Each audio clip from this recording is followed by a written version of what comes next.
নীরব থাকার সময়টা শেষ হয়ে গেছে।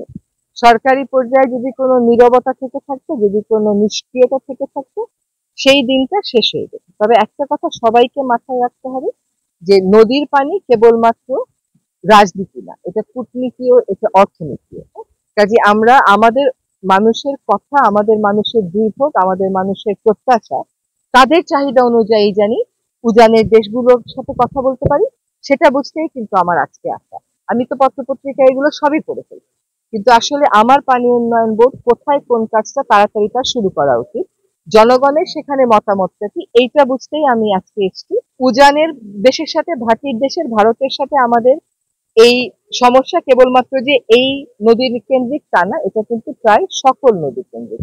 আমরা গঙ্গা ছাড়া আর কোনো নদীর ক্ষেত্রে, ফেনীর ক্ষেত্রে করতে পেরেছি, কিন্তু আর কোনো নদীর ক্ষেত্রে কিন্তু আমাদের বলে ৫৪ বা ৫৭টা অভিন্ন নদী এখনো পর্যন্ত চুক্তি স্বাক্ষর করতে পারিনি, এমনকি তিস্তা নিয়েও পারেনি।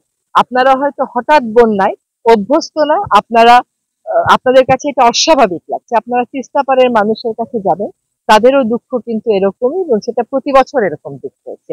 এটা তো প্রতি বছর চলতে পারে না। আমাদের সরকারের সর্বোচ্চ পর্যায় থেকে বলা হয়েছে যে আর কিছু না হোক, অন্তত মানবিক কারণে দুইটা দেশকে এক জায়গায় এসে এই নদীর পানি ব্যবস্থাপনা এবং দুর্যোগ ব্যবস্থাপনার বিষয়ে সিদ্ধান্ত নিতে হবে।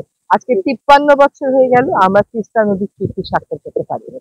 চুক্তি যদি পানি ভাগাভাগির স্বাক্ষর হয়, পরে হয়, কম হয়, সেটা আরেক বিবাদ, কিন্তু আমার দেশের মানুষকে তো আগে বাঁচাতে হবে। সেই দাবিটা তো প্রতিবেশী রাষ্ট্র কখনো অস্বীকার করতে পারে না। সেই জায়গাতে আমরা কোন তথ্যগুলো চাইবো, কিভাবে আলোচনা শুরু করব, আমাদের মোটামুটি একটা রূপরেখা প্রস্তুত করেছি। আপনাদের সাথে আজকে কথা বলে উপস্থিত